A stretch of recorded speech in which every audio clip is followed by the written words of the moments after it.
Are you still making excuses for why that store keeps losing money? My father asked the question halfway through Sunday dinner, with a forkful of mashed potatoes suspended above his plate and the kind of expression that told me he had been waiting all evening to say it. At 86, Robert Hayes had lost some patience with small talk, but none of his confidence in his own conclusions. My son Jason stopped cutting his roast beef. His wife, Emily, looked down at her water glass. My granddaughter Claire became suddenly fascinated by the dinner roll on her plate. I was 64 years old, sitting at my son's dining table in Charleston, South Carolina, and somehow I felt 16 again. "Dad," I said, "the store is not as simple as you think." He lowered his fork. "There, another explanation. An explanation is not necessarily an excuse. Linda, you have been explaining for months." Emily finally looked at me. "Grandpa is only saying what everyone is worried about." Everyone. That word had become remarkably popular in my family. Everyone was worried. Everyone thought I should slow down. Everyone believed the store was becoming too much for me. Somehow everyone had reached the same conclusion without asking the one person who still owned it. Jason cleared his throat. "Mom, nobody wants to upset you. I am not upset. We just think you need to be realistic." I looked around the table. My father was waiting for me to defend myself. Jason was preparing to soften whatever came next. Emily wore the careful expression she used when she believed she was being practical rather than critical. I could have explained the numbers. I could have told them about the customer records I had been reviewing, the online sales reports that did not match the figures I usually received, or the 90-day test I had quietly started with an independent accountant. Instead, I folded my napkin once and said, "Just wait for the results." My father leaned back. "What results?" "The ones that matter." Emily's eyes narrowed slightly. "What are you doing?" "Running my business." That ended the conversation for almost 30 seconds, which might have been a family record. Claire rescued us by asking whether anyone wanted more green beans. We moved on to school, traffic, and a neighbor's new fence, but the question stayed with me because part of what my father had said was true. Whitmore House and Home was struggling. I was not pretending otherwise. The small home decor and gift store my husband Michael and I had built over more than 20 years was no longer producing the numbers it once had. Foot traffic had declined. Several longtime customers had moved away. Online competition had changed what people expected from a neighborhood store.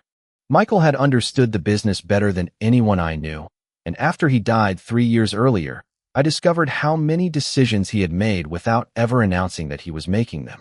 He knew which vendor would negotiate. He knew when to mark down seasonal inventory. He could look at a Saturday afternoon and tell me whether the month would finish strong. I did things differently. I asked questions. I compared reports. I took longer. My family had begun treating those differences as evidence that I could not keep up. Emily had offered to help about 8 months earlier. She was good with digital marketing, online ordering, social media, and the systems I had avoided because the physical store had always been our strength. Her help was useful. I had never denied that. She created new product photographs, improved our social pages, and showed me how customers could submit inquiries online. Then the reports started becoming harder for me to follow. Emily said the physical store was losing relevance. Jason suggested selling while the business still had value. My father told me Michael would never have allowed sentiment to interfere with mathematics. That one hurt because he might have been right. I loved the store because Michael had loved it. I could still picture him behind the counter every time the front bell rang. I could still hear him complaining about the cinnamon candles I ordered every Christmas because he claimed they made the entire building smell like a bakery caught inside a pine tree. Memories were not a business plan. I knew that. What my family did not know was that 6 weeks before that Sunday dinner, something had happened that made me stop arguing and start checking. A longtime customer named Margaret Collins came into the store looking for a custom table arrangement. She had been shopping with us for nearly 15 years. "I am glad you are doing special orders again," she said. I stared at her. "Again? Emily told me you had stopped." "When?" "A few months ago. I sent a message through the website and was directed somewhere else." I did not correct her immediately. I asked her to show me what she meant. That evening, after closing, I sat at the office computer and followed the path a customer would take from our social page to our online ordering system. What I found was not theft. It was not fraud. It was something much less dramatic and much more confusing. Some customer inquiries were being routed through an online storefront Emily had created as part of our digital expansion. Sales connected to that channel were reported separately from the numbers I usually reviewed for the physical store. Nothing I saw proved anyone had done anything dishonest, but it did prove something important. The reports my family kept pointing to as evidence of failure were not telling the entire story. I spent the next week gathering records instead of making accusations. I printed sales summaries. I compared deposits. I reviewed inventory. I tracked special orders. Then I called Mark Bennett, a certified public accountant Susan Miller had recommended, and asked him one question. Can you tell me whether my business is actually failing, without caring whether I want the answer to be yes or no? Mark laughed once. That is usually the best kind of question. We agreed on a 90-day review. Every sales channel would be measured together. Every customer inquiry would be tracked. Inventory losses would be separated from ordinary markdowns. Advertising expenses would be compared with actual sales. I gave myself one rule. If the numbers showed the store was no longer sustainable, I would consider selling it. I would not preserve Michael's memory by draining the life out of what we had built together. But if the results showed something else, then my family was going to have to reconsider the difference between an excuse and an explanation. That was why I did not argue with my father at dinner. I was tired of defending myself with words when everyone had already decided what my words meant. They wanted results. For the first time, so did I. The morning after dinner, I unlocked Whitmore House and home at 9 o'clock and stood inside for a moment before turning on the lights. The store looked exactly as it had the previous Saturday. Linen pillows filled the front display. Ceramic bowls sat beneath a sign Emily had designed for our spring collection. A row of candles lined the register, including the cinnamon ones Michael used to complain about every Christmas. Nothing about the room looked like a failing business. Of course, that was the problem with appearances. A store could look beautiful while the numbers underneath it quietly weakened. I walked into the office, turned on the computer, and opened the folder Mark Bennett had asked me to prepare. Sales reports, bank deposits, vendor invoices, inventory purchases, advertising expenses, online transactions. For years, Michael and I had understood the business through a combination of bookkeeping and instinct. After he died, instinct became much harder to trust because every decision seemed to carry his absence with it. 3 years earlier, during my first month without him, I had nearly ordered twice our normal amount of holiday inventory because I forgot he had already placed part of the order before entering the hospital. Jason caught the duplicate invoice before I paid it. Nobody criticized me then. They were gentle. Too gentle, perhaps. Somewhere along the way, temporary kindness had hardened into a permanent assumption that I needed supervision.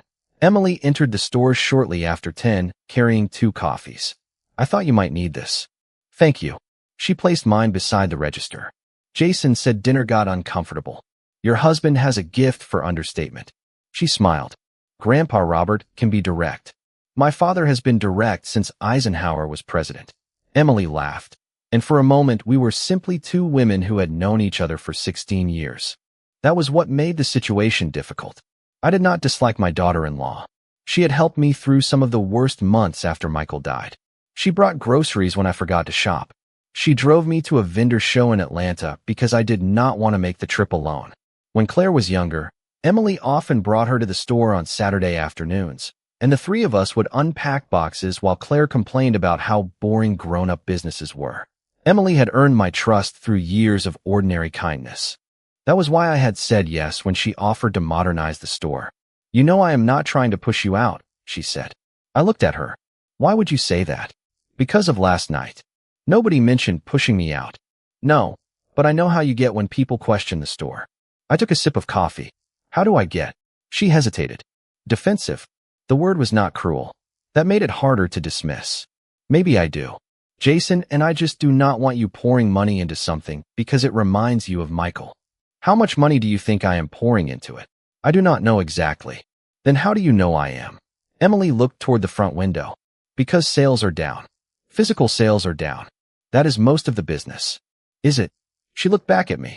What does that mean? I am trying to understand the whole picture. Her expression changed slightly. Are you reviewing the online reports? Yes. I could have walked you through those. I know. Then why did you not ask? Because I wanted to see what I understood before someone explained what I was supposed to understand. She stared at me for a second, then smiled without much warmth. That sounds like something Susan would tell you. Susan tells me to buy expensive shoes and stop answering family telephone calls after 8. I ignore most of her advice. Emily laughed again, but the tension remained. She spent another hour photographing new inventory, then left for an appointment. I returned to the office and continued working. The online storefront had begun as a small experiment 4 months earlier. Emily had suggested separating certain products so she could measure digital demand without confusing the physical store's inventory. I remembered agreeing to a test. What I did not remember agreeing to was routing customer inquiries away from our regular email account. That distinction mattered, but I refused to decide what it meant until I had records. At noon, Mark arrived.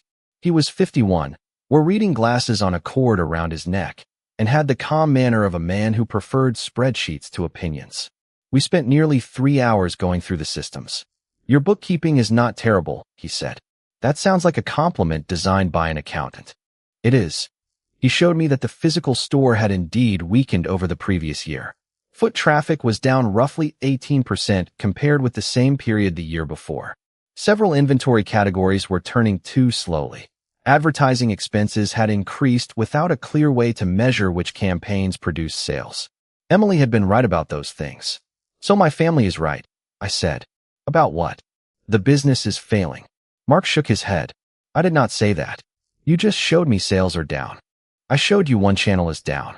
He opened another report. The online storefront had generated more revenue than I realized, especially through special orders and social media referrals. The problem was that those numbers were being reviewed separately, making the physical store appear weaker while the digital side appeared like an independent experiment rather than part of the same business.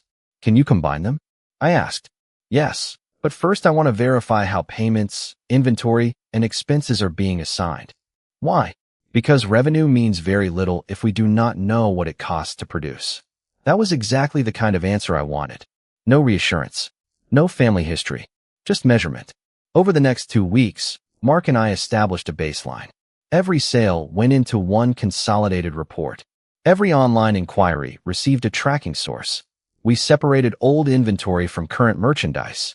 We identified products with healthy margins and products I had kept ordering mostly because Michael used to sell them well. That discovery hurt more than I expected. One collection of decorative serving pieces had barely moved in 8 months. Michael had loved that supplier. I had continued ordering from them without questioning whether our customers still cared. I stopped the next order. It felt disloyal for about 10 minutes. Then it felt responsible. I began to understand that keeping Michael's store alive did not mean preserving every decision he had ever made. On the 15th day of the review, Margaret Collins returned to pick up her special order. This is exactly what I wanted, she said. Then she added, I hope you keep doing these. So do I. After she left, I checked the tracking sheet. Her order had produced a good margin and required merchandise we already stocked. It was the kind of sale the old reporting structure had nearly allowed us to lose. That evening, Jason called. Mom, Emily says you hired an accountant. I did. Why? To review the business. You could have asked me. For what? I work with financial reports every day. I know. So why pay someone? I looked at Mark's preliminary notes on my kitchen table. Because I needed someone who did not care whether I kept the store or sold it. Jason went quiet. You think I want you to sell? I think you have already decided selling is the sensible outcome. Maybe because it is. Maybe. He seemed surprised. Then what are you trying to prove? I looked at the 90-day calendar taped inside my folder. Nothing yet. After we hung up, I marked another day off the calendar. 75 remained. The numbers were beginning to tell a different story, but not the comforting one I might have wanted. Some of my family's criticism was justified. Some of my decisions had been emotional. Some parts of the store genuinely needed to change. I could accept all of that. What I was no longer willing to accept was the idea that because I had made mistakes, everyone else was entitled to decide how my story ended. 3 days later, I learned that a customer could disappear from my store without ever walking out the front door. Mark arrived just after opening with a yellow legal pad and a list of questions that made me realize how casually I had allowed our digital side to grow. Who controlled the website login? Emily and I both had access. who received messages from social media advertisements. Mostly Emily, who decided whether an inquiry became an online order, a special order, or an in-store appointment. I assumed Emily forwarded those decisions to me. Mark looked over his glasses. Assumed. That is the word I am trying not to use anymore.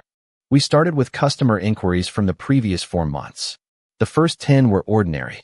Then we found one from a woman named Carol Benson asking about a set of dining chairs. The message had entered through our social page and been redirected to the online storefront. The sale was completed there for just over $1,200. The inventory had originally been purchased through Whitmore House and Home, but the transaction appeared only in the digital report Emily maintained. The money still reached the business account, Mark said. So nobody took it? I have seen nothing suggesting that. Then what is wrong? Nothing necessarily. But if someone looks only at your physical store report, this customer effectively vanished. We found another, then another. A custom mirror order for $840. A collection of lamps for a vacation rental. A special order console table. None of the money was missing. The problem was the story the reports told. Physical store revenue looked weaker because some customers who once would have been counted there were now being captured by the digital channel. Meanwhile, the digital channel was being discussed by my family as Emily's experimental project, almost as if it existed beside my business instead of inside it. Can this happen accidentally? I asked. Absolutely, Mark said. Businesses add systems faster than they add reporting procedures all the time. That answer should have comforted me. Instead, it reminded me that Emily had repeatedly used the physical store's declining numbers when explaining why I should consider selling. If she understood the online channel better than anyone, why had she never placed the numbers side by side? I did not know, so I did something my father would have hated. I waited. At lunch, Emily came in carrying a box of product samples from a vendor in Savannah. She set them on the counter and began talking about a new advertising campaign. We could target women between 35 and 55 within 25 miles, she said. The last campaign had good engagement. Did it produce sales? She paused. Some. How many? I would have to check. Mark is tracking that now. Her hand stopped on the box. You are still working with him? It has been 3 days, Emily. I thought he was just reviewing the books. He is reviewing how the business works. That seems excessive. Why? She shrugged. Because we already know the problem. The storefront is outdated, foot traffic is down, and too much inventory sits too long. Those are problems. I am not sure they are the whole problem. She looked at me more carefully. What did he find? He found that online customers and physical store customers are being reported separately. Of course they are. That is how I set up the test. I remember agreeing to a test. Then what is the issue? When you tell Jason the store is losing customers, are you including the customers who moved to the online storefront? Her face changed. Not dramatically. Emily was too controlled for that. But the answer did not come immediately. Those are different sales channels. They are the same customers spending money with the same business. Not exactly. The online side has different marketing costs, which is why Mark is measuring the costs too. Emily closed the sample box. Linda, I was trying to show you what part of the business could survive. The sentence stayed between us. Survive what? I asked. The transition. What transition? Eventually closing the physical location. I kept my voice even. Eventually according to whom? We have talked about this. You have talked about it. Jason has talked about it. My father has talked about it. I have said I would consider selling if the business stopped making sense. That is what I mean. No, those are different sentences. Emily sighed. This is exactly why these conversations become difficult. Because I listen to the words? Because you make every suggestion sound like someone is taking something from you. I thought about that. Maybe because lately every suggestion ends with me having less say. She stared at me, then picked up her purse. I have to meet a client. All right. I will send you the advertising numbers tonight. Thank you. She left without taking the samples. I stood behind the counter and watched her car pull away. I wanted to call Jason. I wanted to tell him exactly what she had said and ask whether he knew about this supposed transition. Instead, I wrote the sentence in my notebook exactly as I remembered it.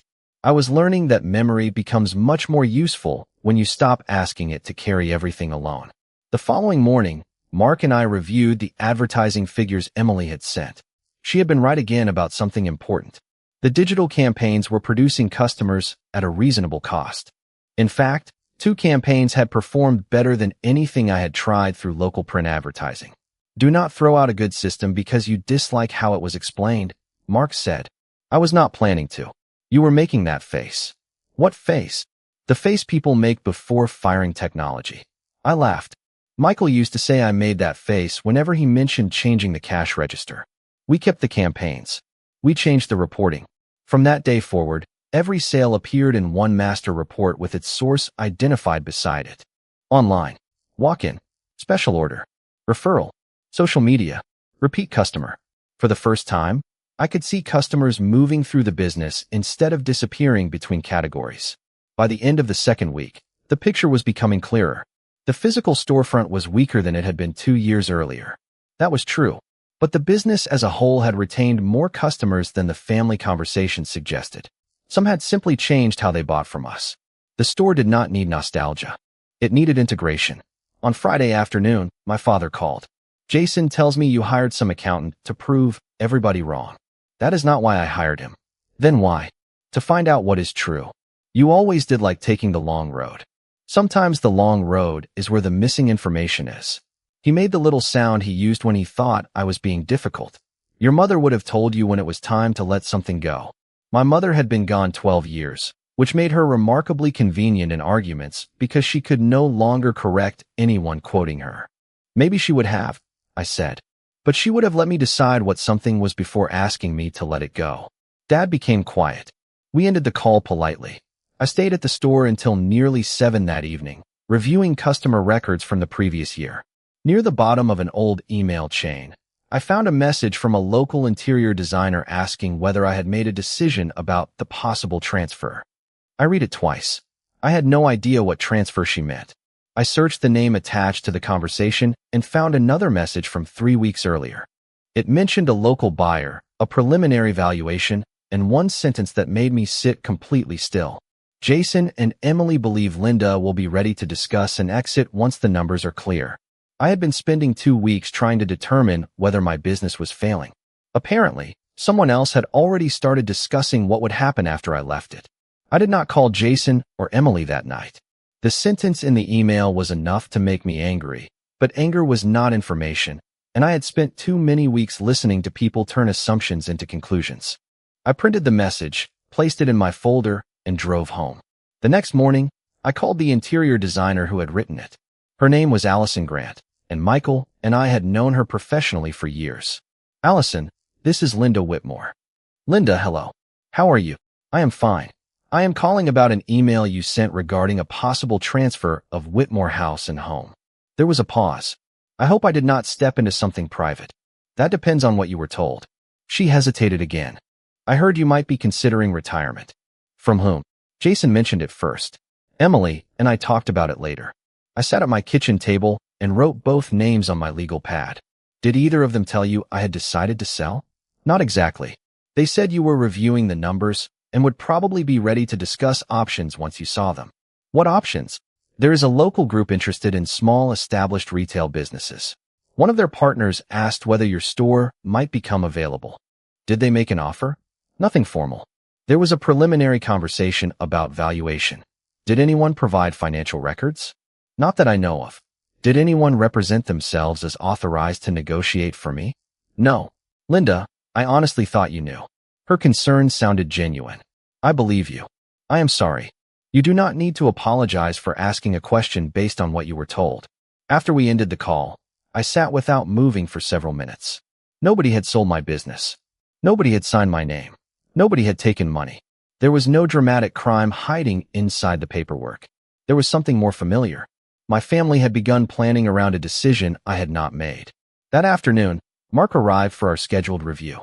I handed him the email and told him about Allison's call. Does this change anything financially? I asked. Not unless there was an agreement or information exchange that affected the business. There was no agreement. Then keep it separate from the accounting review. You mean ignore it? No. I mean do not let one issue contaminate another. We are measuring whether the business is sustainable. Your family discussing a possible sale is a relationship problem unless we find evidence that it changed the books. I appreciated that distinction. So we keep working. Exactly. We spent the next 2 hours reviewing inventory. Mark had divided merchandise into categories based on how long it had been sitting. Some pieces sold within 30 days. Others stayed for 6 months or longer. A set of decorative pictures I had reordered out of habit had barely moved. A line of locally made woven baskets sold almost as quickly as we stocked them. Your customers are telling you what they want, Mark said. I suppose I should listen. They are less complicated than relatives. That is a low standard. By the end of the day, we had identified nearly $7,000 in slow-moving inventory. It was not lost money, but it was money sitting on shelves instead of circulating through the business. I approved a controlled markdown plan and canceled 2 upcoming orders. One of those orders was from a supplier Michael had worked with for 19 years. I stared at the cancellation email before sending it. Then I pressed send. If I expected my family to stop treating me like a woman trapped in the past, I had to be willing to notice where I actually was trapped in it.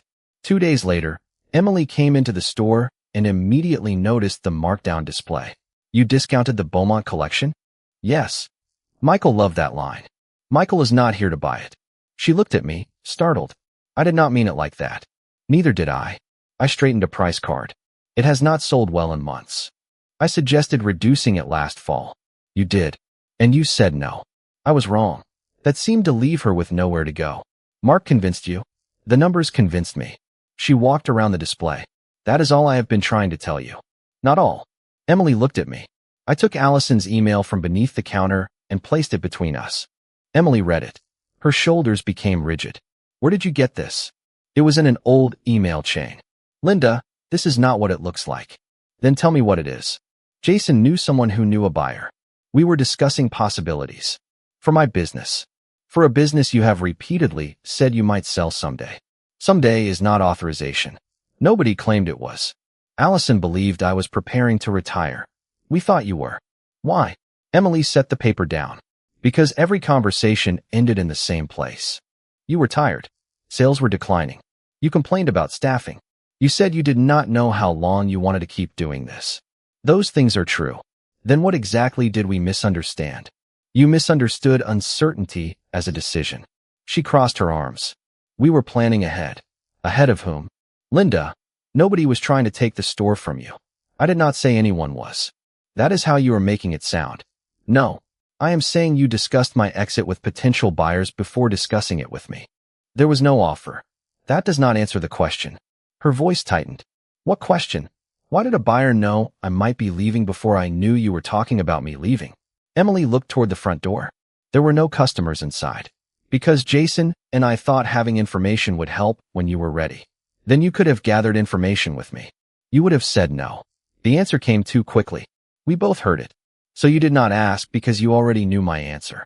I knew you would react emotionally. Perhaps I would have. It was still my reaction to have. Emily shook her head. This is impossible. When we help, you say we are controlling you. When we step back, you say nobody supports you. I have never asked you to step away from me. I have asked you to stop stepping in front of me. She picked up her purse. Jason needs to be part of this conversation. Eventually. He already is. I know. His name is in the email. She stared at me for a moment, then left. I did not follow her. I did not call Jason after she drove away. Instead, I returned to the inventory report. The next 3 weeks were the most productive the store had seen in months. We consolidated the sales channels. Special order inquiries went back into one customer system. Emily's digital campaigns remained active because they worked. I reduced slow inventory and expanded 2 locally sourced product lines that consistently sold. For the first time in nearly a year, I could see exactly where each dollar came from and where it went. The results were not miraculous. They were simply clearer. Physical traffic remained down. Online orders rose. Special orders began returning. Expenses became easier to explain. At the end of the 4th week, Mark placed a preliminary report on my desk. You are not finished, he said. But this business is not behaving like one that needs an emergency sale. I looked at the numbers. Could it still fail? Any business can. That is not very comforting. You did not hire me for comfort. True. He pointed to the bottom line. You have problems. You also have options. Options. That word felt different when they were actually mine. That evening, as I locked the front door, my telephone rang. Jason's name appeared on the screen. I answered. Hi, sweetheart. He skipped the greeting. Mom, Why did you accuse Emily of trying to sell your store? I looked through the glass at my reflection in the darkened storefront. I did not accuse her of selling anything. She came home in tears. I am sorry she was upset. Then what happened? I picked up the folder containing Allison's email. I asked why the two of you were discussing my retirement with a buyer before either of you discussed it with me. There was a long silence. Then Jason said something I had not expected. Because we thought once you saw the real numbers, you would finally understand. Jason's words stayed with me after the call ended. Once you saw the real numbers, you would finally understand. I stood inside the darkened store with the telephone still in my hand and wondered when my son had stopped believing that understanding could lead me anywhere except the conclusion he had already chosen. Understand what? I asked when he was still on the line. That the store cannot keep going like this. It is not going to keep going like this. Then why are you fighting us? I am not fighting you. Emily came home feeling like you accused her of going behind your back. She did go behind my back. Jason sighed. Mom, that does not mean she stole anything. It does not mean she signed anything. It means she discussed the future of my business with a potential buyer without telling me. We were gathering information. You keep saying we. He became quiet. How involved were you? I talked to someone I know through work. Who? Thomas Reed. He knows people who buy established local businesses. Did you give him financial information? No. Customer lists? No. Vendor records? Of course not. Did you tell him I wanted to sell? I said you might be ready to consider it. Had I told you that? You said you did not know how much longer you wanted to run the store. That is not the same thing. Mom, you are splitting hairs. No, Jason. I am separating what I said from what you decided it meant. He was silent again. I could hear a television somewhere behind him. Then he said, What do you want me to say? Nothing tonight. You called me. You called me. He let out a tired laugh. Fine. What happens now? I finish the review. And then I make a decision. By yourself. The question surprised me more than anything else he had said. It is my business. I know, but this affects everybody. How? If it keeps losing money, eventually you are going to need help. There it was. Not greed. Not some secret plan to take Whitmore House and home away from me. Fear wrapped in certainty. Jason believed he was preparing for the day my choices became his responsibility. If I need help, I said, I will ask for it. What if you wait too long? Then I will live with the consequences. That is easy to say. No, sweetheart. It is difficult to say. That is why it matters. We ended the call without resolving anything. The next morning, I told Mark about the conversation. He listened while entering numbers into a spreadsheet. Your son sounds worried. He is. That does not make him right. It also does not make him wrong. Mark looked up. Good. Keep thinking like that. We were 32 days into the 90-day review. The consolidated reports were finally reliable enough to compare with the previous year. Physical store revenue remained down. Online revenue was stronger than I had known. Special orders were recovering after we restored a clear inquiry process. The markdown program had moved almost $2,000 of slow inventory in 10 days, although at reduced margins. Do not celebrate discounted inventory as profit, Mark warned me. I was not. You smiled. I am allowed one smile. He turned the screen toward me. The important number is cash flow. If we strip away the unusual markdown activity, you are moving toward stability, but we need more time. How much? That is why you chose 90 days. Patience had never felt so expensive. Every morning, I opened the store knowing my family wanted an answer, and every evening I closed it knowing I still did not have one. Emily stopped coming in regularly. She continued sending the advertising reports because I had asked her not to shut down campaigns that were working, but communication became formal. No coffee. No jokes. No product samples dropped on the counter with excited explanations. I missed her more than I expected. That complicated my anger. One Thursday afternoon, Claire came into the store after school. Jason had dropped her nearby for an appointment, and she had 40 minutes to wait. Mom says things are weird between you and her, she said while helping me unpack candles. Your mother is right. Are you mad at her? We disagree about something important. Dad is mad too. Your father and I disagree about something important. Claire looked at me. Is everybody disagreeing with you? It does feel efficient when you say it that way. She laughed. Then she picked up a candle and smelled it. Grandpa Michael hated these. He claimed they were an attack on his nose. Why do you still sell them? Because customers buy them. She placed it back on the shelf. That sounds like a good reason. 15-year-olds occasionally solved business philosophy faster than adults. Before she left, Claire asked whether the store was going to close. I considered giving her a reassuring answer. Instead, I gave her an accurate one. I do not know yet. Does that scare you? A little. Then why does Dad act like you already decided to keep it forever? I looked at her. You would have to ask him. After she left, I wrote that question in my notebook. Why did uncertainty make my family so uncomfortable?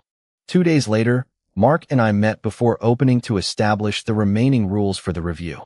We created one inventory system, one master customer list, one monthly profit and loss statement covering every sales channel, no marketing expense above $500 without my written approval, no new vendor commitments longer than 90 days without review, no discussions with buyers, brokers, or valuation firms on behalf of the business unless I authorize them. That last one sounds personal, Mark said. It is also practical. Fair enough. I signed the procedures and emailed copies to Jason and Emily. Jason called within 20 minutes. What is this? Operating boundaries. Why did you send them to me? I do not work there. Exactly. He went quiet. That was unnecessary. I disagree. You are making this into a bigger issue than it is. Then the boundaries should be easy to respect. He had no answer to that. Emily replied by email 2 hours later. Understood. Nothing else. For the next month, I stopped discussing the store with family unless they asked a factual question. When my father wanted to know whether I was still losing money, I told him the review was not finished. When Jason asked whether I had spoken to Thomas Reed, I said no. When Emily sent campaign recommendations, I approved the ones supported by the data and declined the others without explaining myself into exhaustion. Slowly, the business changed. Repeat customer orders increased. Online and in-store inventory stopped competing with each other. Special orders became one of our strongest margin categories. I discontinued another product line Michael had once loved and replaced it with work from 2 South Carolina artisans whose pieces sold within weeks. At day 61, Mark handed me a report and said, "Now we have something interesting." The business had produced a modest operating profit for the previous month after ordinary expenses. Not enough to erase the weak year. Not enough to prove the future. But enough to challenge the assumption that closure was inevitable. I stared at the bottom line. So I was right. Mark shook his head. Do not do that. Do what? Turn one good month into the same mistake your family made with bad months. I laughed despite myself. You really are terrible at encouragement. You hired me for results. He pointed at the report. This is one result. Keep going. I put the paper into my folder. 29 days remained. For the first time, I was not waiting for the numbers to rescue my pride. I was waiting to see whether they could survive my hope. On day 64, the first thing that threatened my confidence was not my family. It was a Tuesday with almost no customers. By noon, I had sold 1 candle, 2 greeting cards, and a small woven basket. I stood behind the counter looking at an empty King Street sidewalk and felt every criticism I had heard during the previous year returning at once. Maybe one profitable month had been luck. Maybe I had rearranged reports without changing reality. Maybe Jason had been trying to save me from spending another year discovering what everyone else already understood. Then Mark called. How is business? Terrible. Today? Yes. Then write down that today was terrible. That is your advice? My advice is not to turn Tuesday into a prophecy. I smiled despite myself. You have a gift for comfort. We established that I do not. Wednesday was better. Thursday brought 3 special orders. On Friday, a local real estate agent purchased nearly $900 in closing gifts for clients. By Saturday afternoon, the week had finished slightly above our new target. Mark's point was irritating and correct. A business could not be judged by one frightening afternoon any more than it could be saved by one encouraging month. That lesson became important when my father appeared at the store the following Monday. Dad had not visited in nearly 6 months. At 86, he still drove his Buick around Charleston, although Jason and I both preferred that he stay close to home. He entered at 11 carrying the same expression he had worn at dinner. So this is where all the excitement is.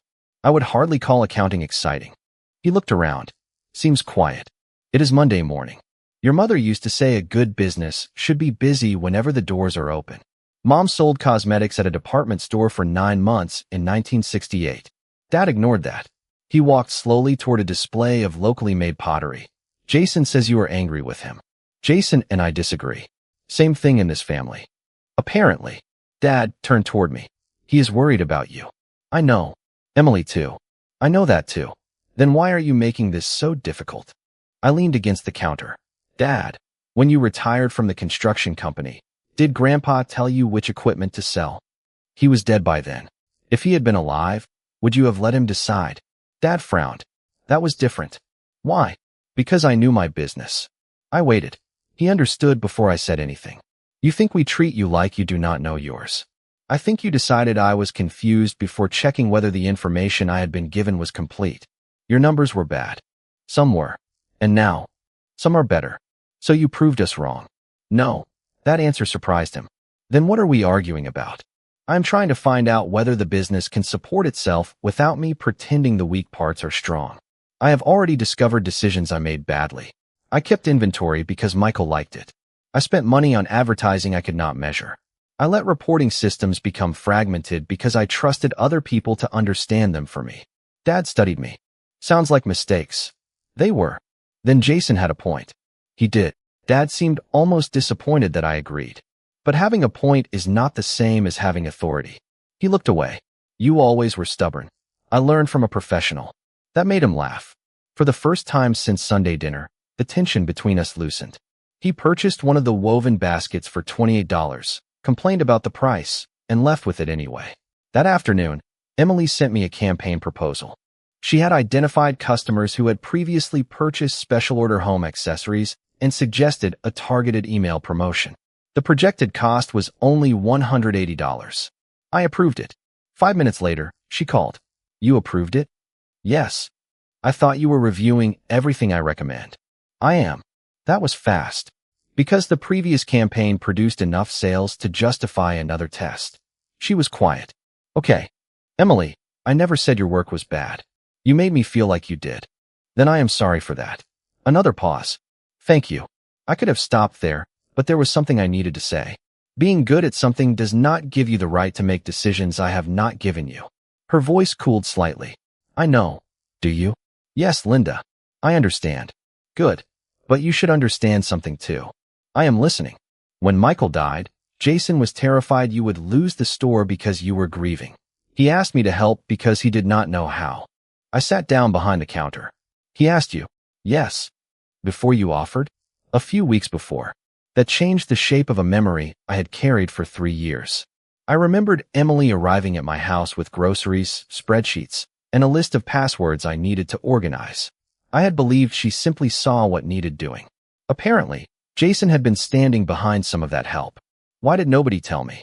Because you were barely sleeping, and every time we mentioned the future, you said you could not think about it. That was 3 years ago. I know. I am not the same woman I was 3 years ago. Maybe we forgot to notice. Her answer was so quiet that I almost missed it. We ended the call without resolving everything, but something had shifted. The next morning, I found an email from Emily containing a complete list of every digital account connected to Whitmore House and Home, including passwords transferred into the secure business manager Mark had recommended. Her message contained one sentence. You should have full control of everything that belongs to the store. I read it twice before replying. Thank you. Over the next 12 days, the new special order campaign generated 11 qualified inquiries. 6 became purchases. One customer ordered custom lamps for a beach house near Sullivan's Island. Another purchased decorative pieces for 3 furnished rental properties. The revenue was encouraging, but Mark made me calculate the advertising cost, product cost, labor, delivery fees, and payment processing before allowing myself to call the campaign successful.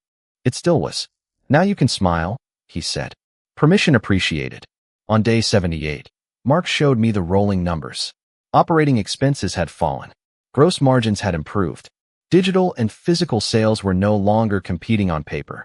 Most importantly, the business had produced positive operating cash flow for a second consecutive month. What does this prove? I asked. Nothing permanently. You enjoy ruining moments. It shows the changes are working so far.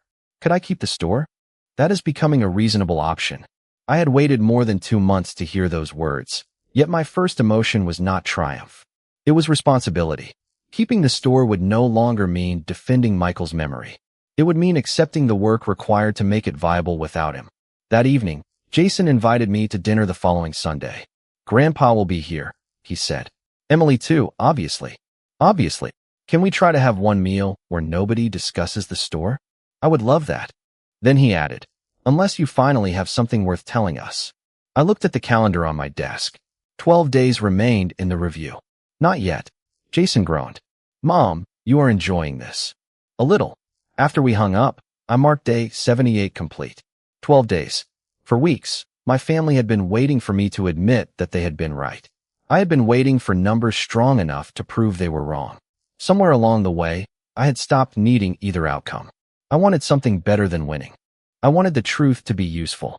The last 12 days of the review taught me something I had not expected. Improvement was quieter than failure. Failure announced itself through empty afternoons, unpaid attention, worried relatives, and conversations that began with the phrase "you need to be realistic." Improvement arrived as smaller inventory bills, cleaner reports, repeat customers, and fewer questions I could not answer. On day 81, Mark and I reviewed the previous 8 weeks. Physical foot traffic was still below the prior year. That had not changed, and there was no reason to pretend otherwise. Customers were shopping differently. Some came into the store after seeing products online. Others never entered at all. They ordered through social media, email, or the website and had items delivered. "The storefront is no longer the entire business," Mark said, "but it still matters." Why? Customers use it as a showroom. Your local reputation supports the online side. Closing it might reduce expenses, but it could also weaken the thing, making your digital sales credible. So Emily was wrong about closing it. Not necessarily. I gave him a look. "You could allow me one uncomplicated conclusion. That would make me bad at my job." He showed me 3 scenarios. Keep the store exactly as it had been. Close the physical location and operate primarily online. Keep the storefront while reducing slow inventory, expanding special orders, and integrating digital sales. The first scenario performed poorly. The second saved money but carried risks we could not measure without actually closing. The third was already producing modest positive results. "If this continues," Mark said, "the hybrid model is the strongest option based on the information we have." If. There is always an if. That afternoon, I walked through Whitmore House and home with a clipboard. I looked at every display differently. The front room had once been crowded with merchandise because Michael believed full shelves made customers feel they had choices. I had kept that philosophy long after customers began expecting cleaner displays and easier browsing. I removed 2 shelving units and created more open space around the locally made pieces that sold well. I moved special order samples closer to the consultation table. I reduced the number of products we carried simply because we had always carried them. By closing time, the store looked lighter. I did too. The next morning, Emily came in unexpectedly. She stood near the entrance and looked around. "You changed the front room." "I did. It looks good." "Thank you." She walked toward the special order table. "I suggested opening this area up last year." "You did. You hated the idea." "I did." She smiled slightly. "I am trying very hard not to enjoy this." "You may enjoy it for 30 seconds. She checked her watch. "Starting now." I laughed, and the sound surprised both of us. When the 30 seconds were over, I asked whether she had time for coffee. We sat at the consultation table. For a while, neither of us mentioned Jason or the buyer. Then Emily said, "I should have told you about Thomas Reed." "Yes." "I thought Jason had." "He did not. He thought I had." "That is a remarkably efficient system." She looked embarrassed. "We were not trying to arrange a sale without you." "I believe that." She seemed surprised. "You do?" "I believe you thought you were preparing options for me." "That is exactly what we were doing. The problem is that you prepared for the option you expected me to choose." Emily wrapped both hands around her coffee cup. "I thought the numbers would force the choice." So did Jason. They looked terrible. Some of them were terrible. I should have combined the digital numbers sooner. "Why did you not?" She took a moment before answering. "Because I was trying to prove the online model worked." That was the first explanation that made the entire situation fit together. Emily had separated the digital storefront because she wanted to measure her strategy. I had looked at the physical store and seen decline. She had looked at the digital channel and seen a possible replacement. Neither of us had been looking at one business. You wanted to show that your side could survive without the store, I said. I wanted to show that there was a future. Those are not quite the same thing. I know that now. I nodded. So do I. She looked around the room. Are you going to keep it?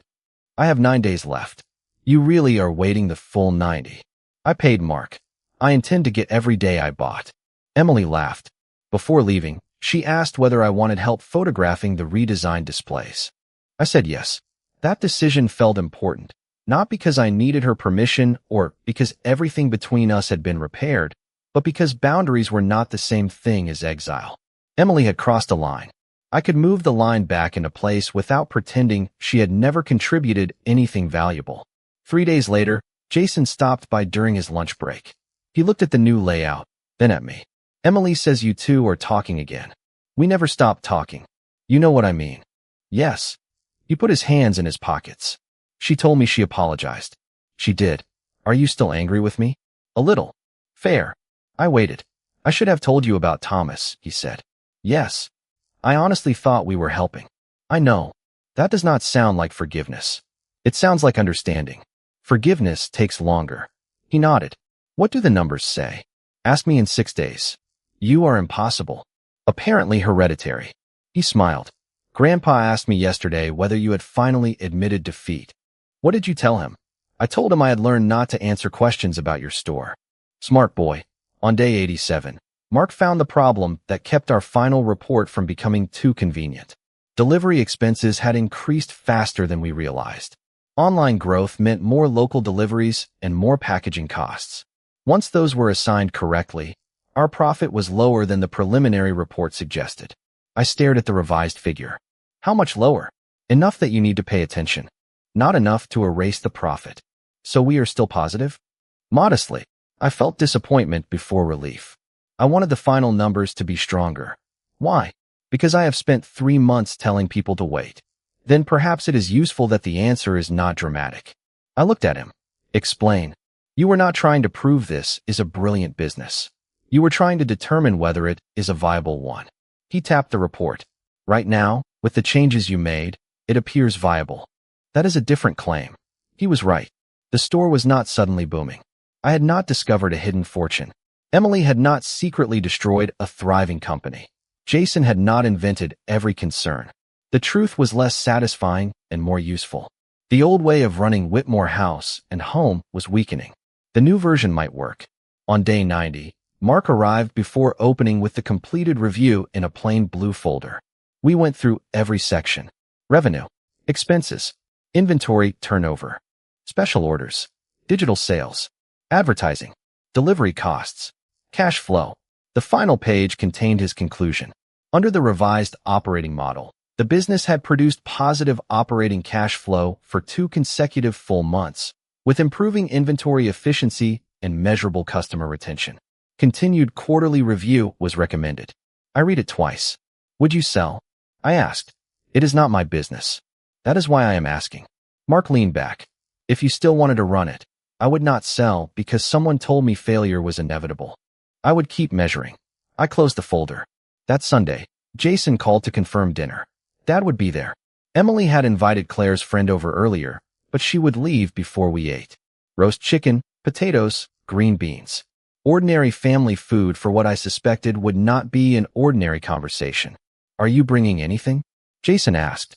I looked at the blue folder on my kitchen counter. Yes, I said. I think I finally have something worth bringing. I carried Mark's blue folder into Jason's house on Sunday evening and placed it on the entry table beneath a framed photograph of Claire at her middle school graduation. Nobody asked about it immediately, which told me everybody had noticed it. Emily was in the kitchen finishing the green beans. Jason was carving the chicken. Claire was setting the table, and my father was sitting in his usual chair near the window, watching a baseball game with the volume low. What is in the folder? Dad asked before I had taken off my jacket. Good evening to you too. Good evening. What is in the folder? Paper. You get that from your mother. What? Being difficult. I thought you said I got it from you. Your mother was worse. Claire laughed from the dining room. For several minutes, the evening almost felt normal. Emily handed me a glass of iced tea. Jason complained about grocery prices. Dad criticized the baseball manager as if the man were personally waiting for his advice. Nobody mentioned Whitmore House and home until we were seated. Then Jason looked at the folder I had placed beside my chair. 90 days. 90 days. Emily looked at me. You finished the review? Friday. Dad cut into his chicken. And we can eat first. He frowned. You brought a report to dinner and expect me not to ask about it. I have known you for 64 years. I expected exactly this. Claire covered a smile with her napkin. We made it through perhaps 4 minutes before Dad tried again. So is the store making money or not? It is. His fork stopped. Jason looked at me. Emily did not. How much?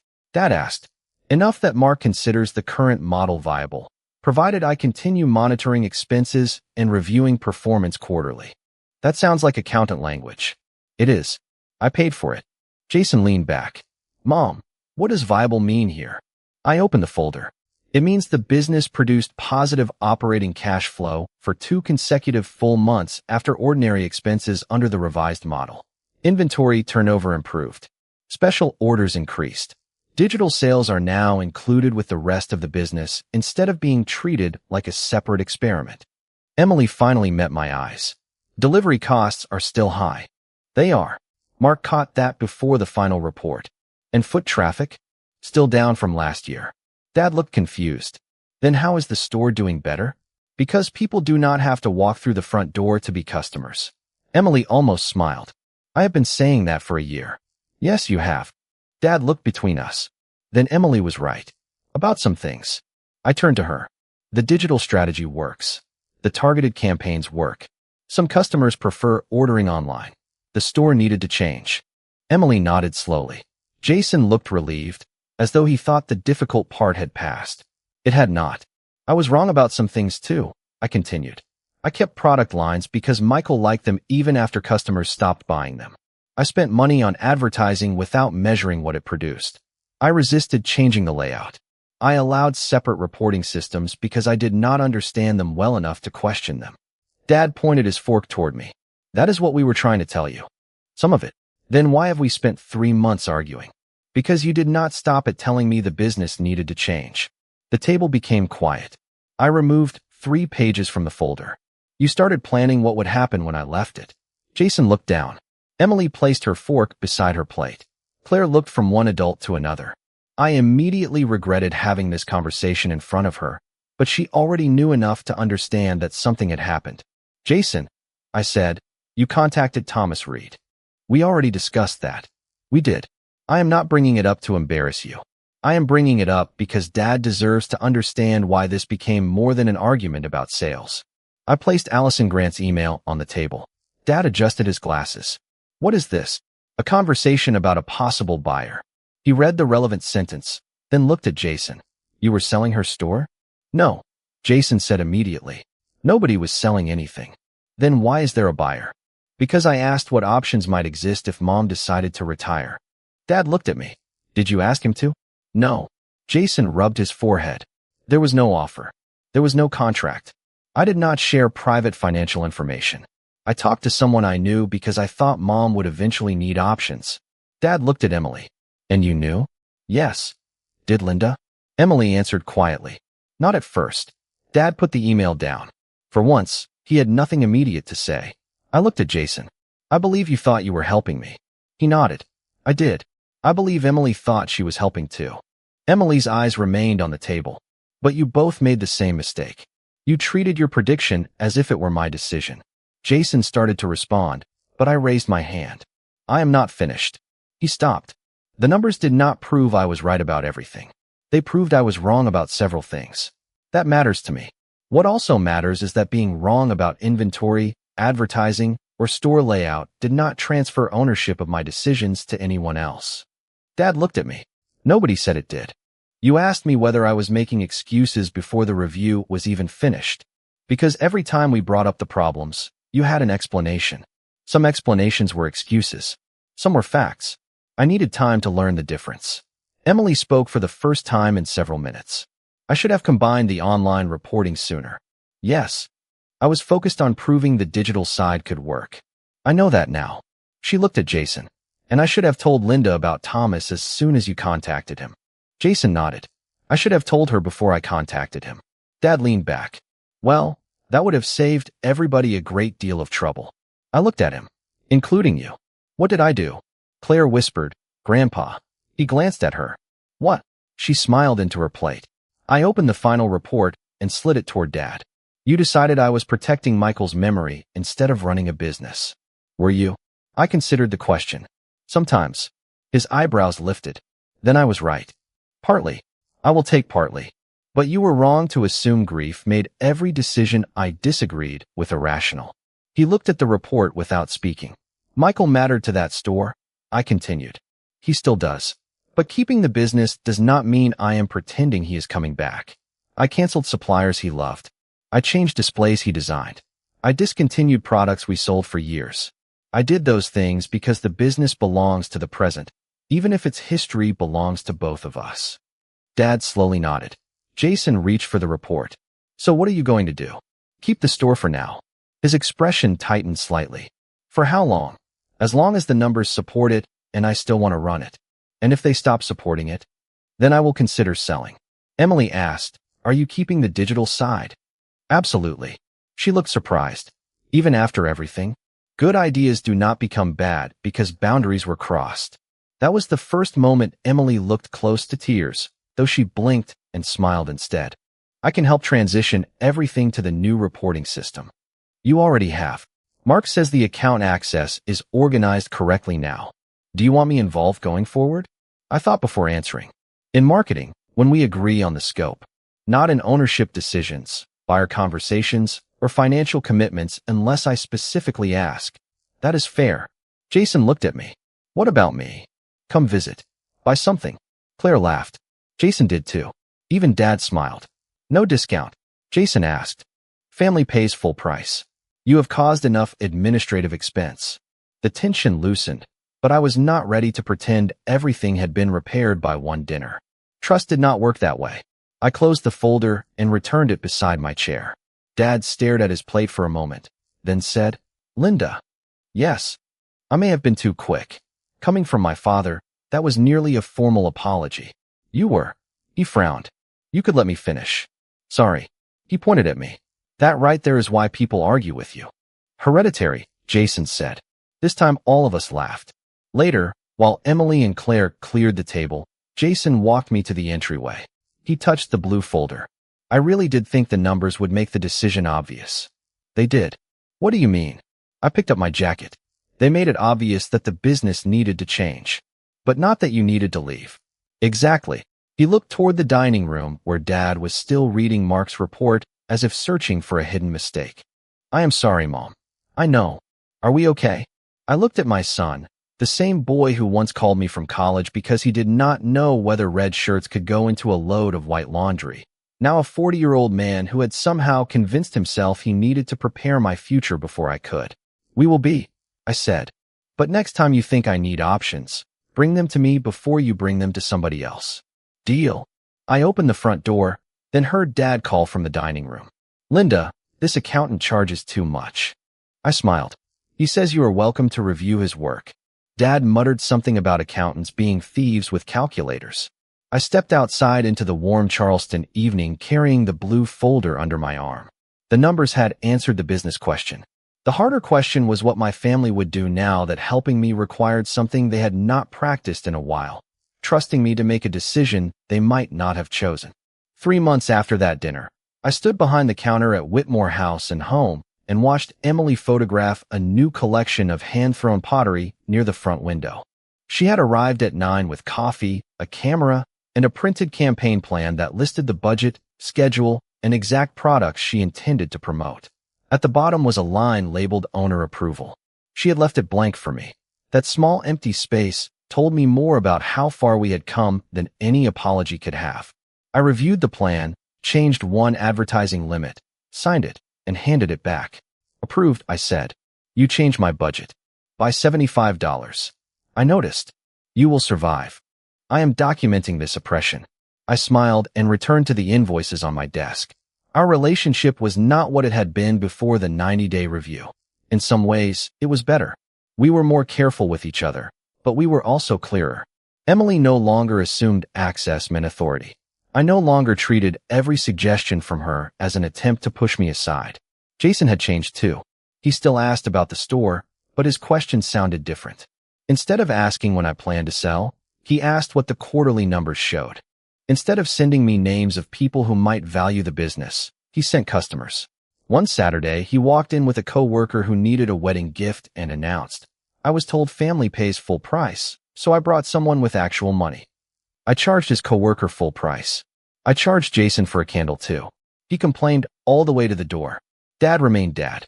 He still believed most modern business practices were complicated ways of avoiding common sense. When I explained that customers sometimes saw an item online, visited the store to examine it, and later ordered it through the website, he stared at me as though I had described a criminal conspiracy. "Why do they not buy it while they are standing here?" he asked. "Because people shop differently now. People have too many choices. You own 7 television remotes. That is different." There was no point continuing. The important change was that he stopped asking when I would admit the store was failing. He began asking whether I needed him to carry anything. At 86, he was not carrying much, but I appreciated the offer. Mark returned for our first quarterly review exactly as promised. The numbers were not spectacular. That pleased him more than it pleased me. "You keep wanting fireworks," he said. "I would accept modest fireworks. You have stable cash flow, improved margins, lower inventory exposure, and measurable growth in special orders. Boring is good. Boring does not make a dramatic story. Neither does bankruptcy. You accountants really know how to brighten a room." He ignored me and continued through the report. The store had maintained positive operating cash flow for another quarter. Online sales had grown, but the storefront still contributed enough direct and indirect revenue to justify keeping it. Delivery costs remained an issue, so we introduced minimum order thresholds for free local delivery and adjusted shipping charges. Some customers complained. Most adapted. We also reduced the number of days I personally worked behind the counter. That change was harder than any financial decision. For years, I had believed being present every day proved commitment. Mark called it an expensive habit. Emily called it unnecessary. Jason called it evidence that I had no hobbies. I hired a part-time manager named Rachel, who had worked for a boutique hotel downtown and understood customer service better than I did on my most patient day. The first Tuesday I stayed home while someone else opened my store, I was awake before 6. At 8:30, I nearly drove downtown just to make sure the key worked. Instead, I made coffee and sat on my back porch. Nothing terrible happened. Rachel opened on time. Customers came. Orders were processed. The building remained standing. I discovered that ownership and constant presence were not the same thing. That lesson reached beyond the store. For years after Michael died, I had quietly believed I needed to prove I could handle everything alone. Then, when Jason and Emily stepped too far into my decisions, I treated their interference as evidence that independence required distance. Both ideas were wrong. I could accept help without surrendering authority. I could listen without obeying. I could change my mind without admitting defeat. 6 months after the 90-day review ended, Jason invited us to dinner again. Same dining room. Same long table. Dad arrived early. Emily made roast chicken because apparently our family had decided poultry was required for difficult conversations. Claire was there too, now 16 and far more interested in getting her driver's license than in adult business disputes. Halfway through dinner, Dad asked, "So, Linda, how is your little experiment going?" Jason closed his eyes. "Grandpa, what?" I asked a question. "It is going well," I said. "How well?" "Well enough. That is not a number. You are not my accountant." "Thank God." Emily laughed. Jason looked at me. "Seriously, Mom, are you happy you kept it?" I thought about the question before answering. I am happy I waited long enough to make the decision with complete information. Dad nodded toward me. "You still think we were wrong about some things. And you were right about some things." He looked disappointed by the lack of victory in my answer. "That is very diplomatic. I have had practice." Jason smiled. "What if the numbers change next year?" That question would once have sounded like a challenge. Now it sounded reasonable. Then my decision might change too. Emily looked at me. "You would actually sell?" "If the facts supported it and I believed it was the right choice, yes." Dad leaned back. "After all this?" "Especially after all this." The table became quiet. I set down my fork. Keeping the store was never supposed to become another promise I could not question. That was the mistake I made with Michael's old inventory. I confused loyalty with refusing to change. Jason nodded slowly. So what was the point of fighting us? I was not fighting to keep the store forever. I was fighting for the right to reach my own conclusion. Nobody answered immediately. Then Claire, who had been listening while pretending not to, said, "That seems obvious." 4 adults turned toward her. She shrugged. "What?" Dad pointed at her. "You stay out of this until you can pay property taxes." She rolled her eyes, and the conversation dissolved into laughter. Later that evening, as I helped Emily carry dishes into the kitchen, she touched my arm. "Linda, can I ask you something?" "Of course." "Do you trust me again?" I looked at her. I could have given her the easy answer. Instead, I gave her the one she deserved. Yes, but differently. She absorbed that without looking offended. Differently bad. Differently grown up. I thought we were already grown-ups. That was our first mistake. She laughed. "Fair enough." I dried a plate while she washed another. "I trust you to be excellent at what you do. I trust you to tell me when you think I am making a mistake. I trust you to disagree with me. But I also trust you now to remember where your decision ends and mine begins." She nodded. "I can live with that." So can I. When I left Jason's house, Dad was waiting beside my car because he wanted a ride home. On the way, he stared through the passenger window for several miles before speaking. "Your mother would have kept that store too. Mom hated retail." "That is not what I meant." I glanced at him. "I know." He cleared his throat. "She did not like being told what she had already decided before she had decided it. Neither do I." "Yes." I noticed. We drove another mile in comfortable silence. At his house, he opened the door, then stopped. "You did all right, Linda." From my father, those 5 words carried more weight than a speech. "Thank you, Dad." After he went inside, I sat behind the wheel for a moment and thought about the night months earlier when he had asked whether I was still making excuses. I had wanted so badly to prove him wrong. I had wanted the numbers to become a verdict, my family to become the losing side, and me to walk away vindicated. That was not what happened. The facts had changed some of my decisions, confirmed others, and exposed mistakes on every side. More importantly, they had changed the question. I no longer needed to know who had won. The store was still open because, for now, it made sense for it to be open. My family was still in my life because boundaries had given us a way to stay close without deciding for one another. And if either of those truths changed someday, I knew what I would do. I would look at what was real, listen carefully, make the decision that belonged to me, and never confuse changing my mind with losing myself.